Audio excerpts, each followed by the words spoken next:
Hej hej! Och då tänkte vi säga så här att Surface på 100 sekunder närmar sig sitt slut. Och vi skulle vilja ställa en avslutande fråga egentligen till alla de tre trevliga personerna som vi har fått träffa här idag i studion.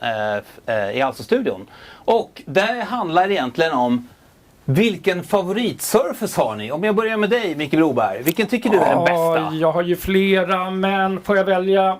Jag tar Laptop 4.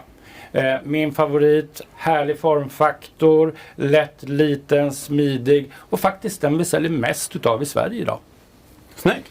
Härligt! Oj.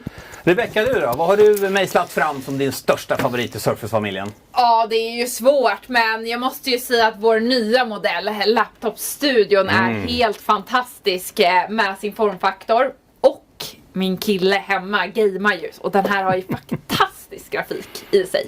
Så att, superbra gamingdator också. Härligt!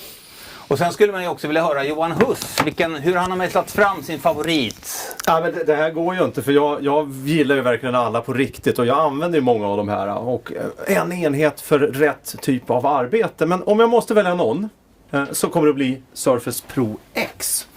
För att den är så lätt bärbar, bra batteritid, 4G, allt det där, att kunna ha den med sig överallt.